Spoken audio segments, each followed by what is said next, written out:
Perekonomian merupakan sektor terpenting dalam pembangunan ekonomi pada tatanan nasional. Kehadiran COVID-19 sejak awal tahun 2020 mengakibatkan melemahnya aktivitas di berbagai sektor, salah satunya pariwisata. Menurunnya aktivitas produksi dan distribusi, serta turunnya aktivitas kunjungan tempat wisata lokal di Indonesia merupakan dampak nyata yang dirasakan langsung oleh semua kalangan yang bergerak di bidang itu, khususnya masyarakat sekitar yang menjadikan pariwisata sebagai tumpuan hidup. Di perjalanan kali ini, Agrawitaka memiliki program virtual hiking 360 yang akan dilakukan di Gunung Prau via Watt. Kami berlima yaitu Dava, Fareji, Rama, Lukman, dan Abian ditunjuk sebagai pelaku kegiatan virtual hiking 360. Sebelum berkegiatan, kami melakukan swab rapid antigen untuk mematuhi standar protokol kesehatan. Setelah itu, kami berlima berangkat dari Universitas Profesor Dr. Mustopo Beragama pada pukul 14.30 menggunakan MRT dari Stasiun Bundaran Senayan menuju Stasiun Lebak Bulus Grab. Setibanya di Stasiun Lebak Bulus Grab pada pukul 15.30, kami langsung menuju Terminal Lebak Bulus untuk membeli tiket dengan tujuan Lebak Bulus Wonosobo. Pada pukul 17, bis yang kami tumpangi berangkat. Saat sedang asik beristirahat, bis kami berhenti di rest area pada pukul 11 malam. Biasanya para penumpang akan beristirahat, makan malam, dan sholat. Kami berlima memakan makan malam yang sudah disediakan oleh pihak bus secara gratis. Setelah makan malam, bus yang kami naiki melanjutkan perjalanannya.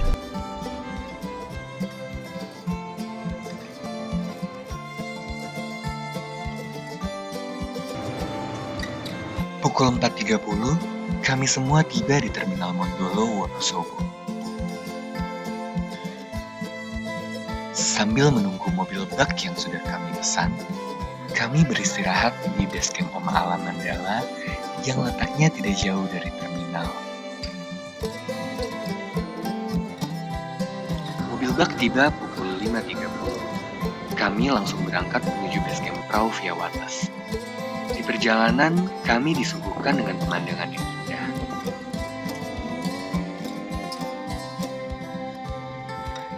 Sebelum sampai ke base camp, kami mampir ke pasar jajar untuk berbelanja sayur dan makanan yang siap dimasak.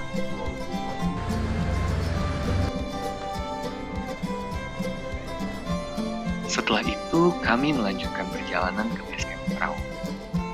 Setelah tiba di base camp pukul 7.20, kami menurunkan barang-barang yang ada di dalam mobil dan istirahat sejenak di base camp sambil menyiapkan sarapan pagi. Sehabis sarapan, kami mengurus peralatan dan simaksi untuk pendakian hari ini. Di hari pertama ini, hanya Dava dan Fareji yang melakukan trekking untuk mulai mengambil video 360. Perjalanan dari base camp menuju pos 1 memakan waktu sekitar 35 menit dengan jalur aspal.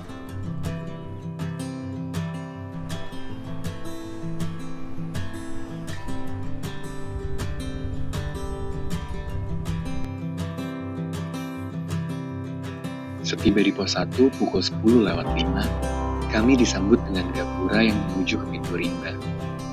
Kami istirahat sejenak sambil menikmati view Gunung Sindoro yang terpampang gagah. Di pos 1 terdapat gubuk dan sumber air berupa tampungan air hujan. Namun, pada saat itu air cukup keruh dan tidak mungkin untuk dikonsumsi. Kami melanjutkan perjalanan menuju pos 2 dengan kontur jalan tanah sedikit menanjak dan banyak akar yang membentang di sepanjang jalur pendakian.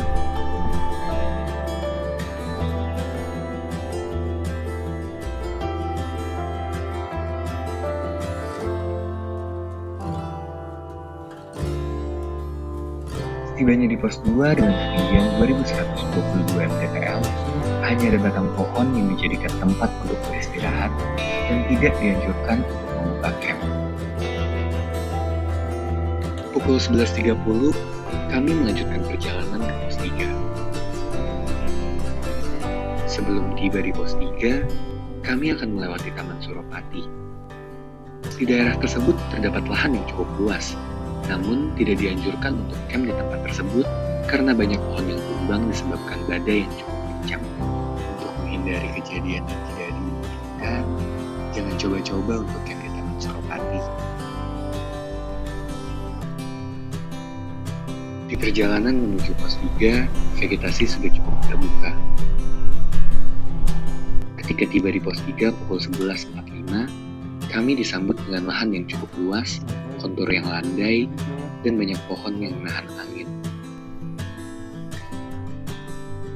Sebelum menuju Bukit Rindu, kami melewati Tangga Cinta, dan setelahnya kami akan menemukan mata air.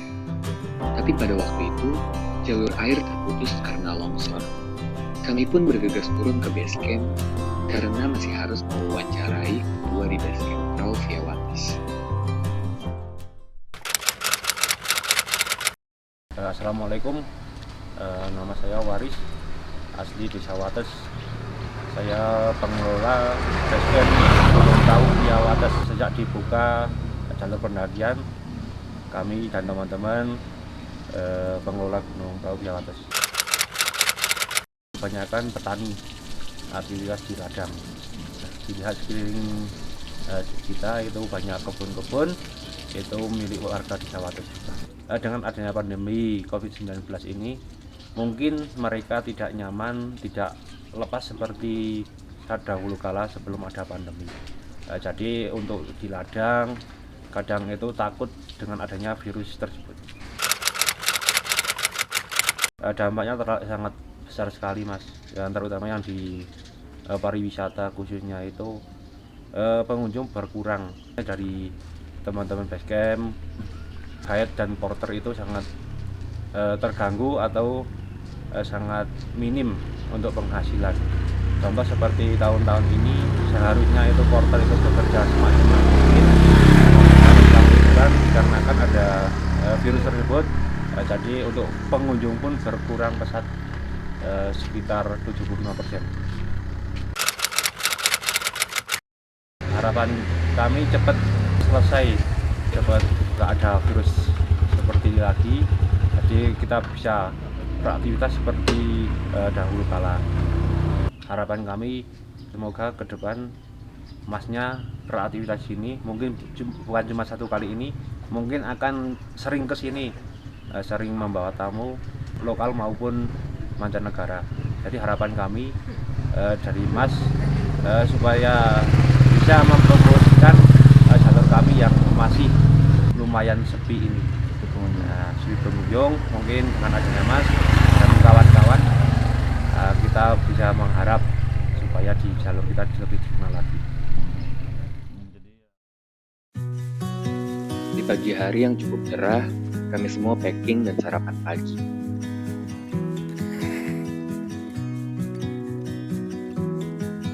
Pada saat sarapan, kami berbincang kepada ibu yang berjualan di sekitar base camp. Mbak Melisa ini yang menyajikan makanan untuk saya dan teman-teman saya. Itu Mas, kadang ada yang lupa bayar gitu kan. Dari obrolan tersebut, kami mendengar bahwa masih banyak pendaki yang sudah makan tapi tidak bayar. Padahal makanan tersebut sudah sangat murah. Beliau berpesan kepada para pendaki. Kalau misalkan nggak ada uang, bilang aja kalau mau makan gitu ya. Jadi pedagang nggak mengharapkan itu bayar kalau udah bilang gitu uang saku apa. Selesai berbincang, kami lanjut ke base camp untuk mengambil barang, melakukan persiapan, dan berdoa. Pukul 8.40, kami semua bergegas berangkat. Di perjalanan hari ini, kami menggunakan jasa ojek warga sekitar. Dengan menaiki ojek, kita membantu dan mendukung pekerjaan warga sekitar. Hanya dengan membayar Rp25.000, kita dapat menghemat waktu tempuh yang tadinya 40 menit menjadi 10-15 menit. Setelah sampai di pos 1, kami langsung melanjutkan perjalanan menuju pos 2. Perjalanan menuju pos 2 memakan waktu sekitar 25 menit. Sampai di pos 2 kami beristirahat sejenak. lalu kembali melanjutkan perjalanan menuju pos 3.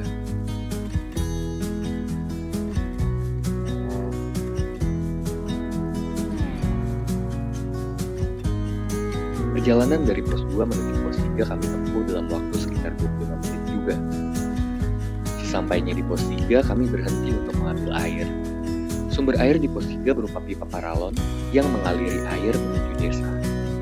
Setelah selesai mengambil air, tidak lupa kami memasang kembali paralon tersebut agar air tetap mengalir ke desa. Oh iya, kami menggunakan jerigen agar saat di atas nanti tidak kekurangan air.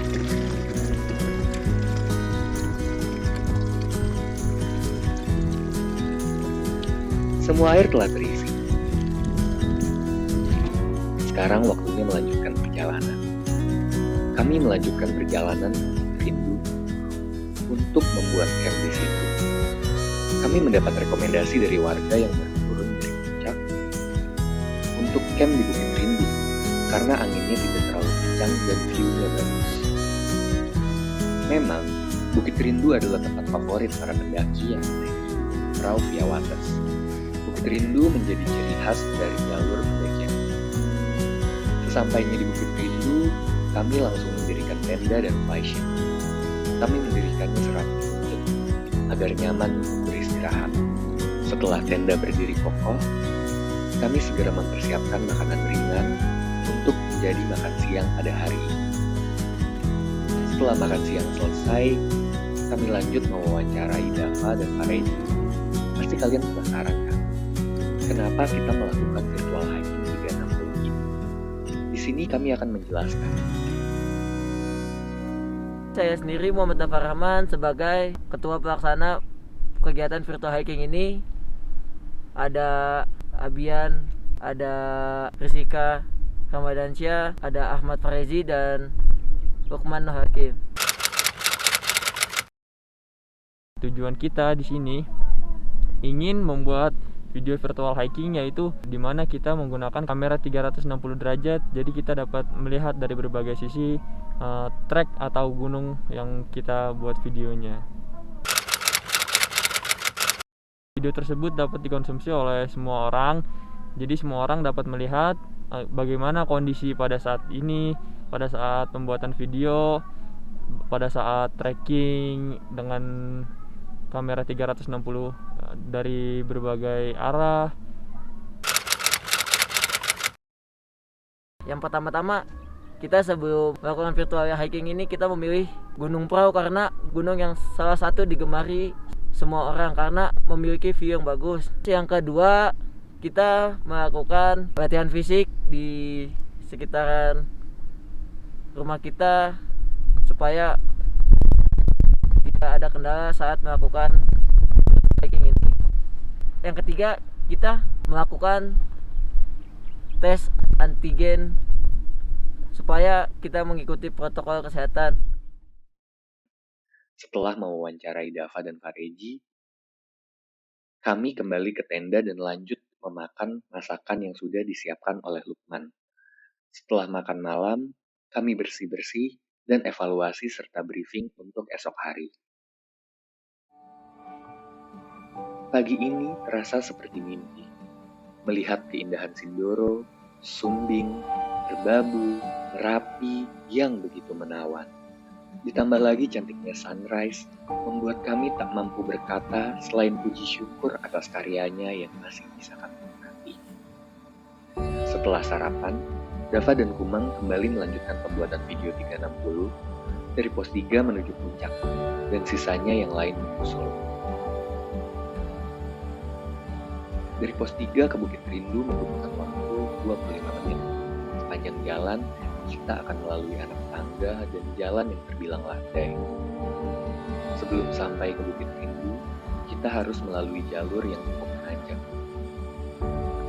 Bukit Rindu memiliki dataran yang tidak begitu luas untuk mendirikan tenda. Oleh karena itu, kita harus jalan ke ujung bukit supaya dapat tempat camp yang cukup luas. Perjalanan dari Bukit Rindu menuju puncak memakan waktu sekitar 45 menit dengan jalur yang naik turun serta vegetasi yang mulai terbuka. Ketika kita sudah mendekati puncak, datarannya cukup landai. dengan area camp yang sangat luas. Tidak lama setelah kami sampai di puncak, Rama, Abian, dan Pareji pun menyusul.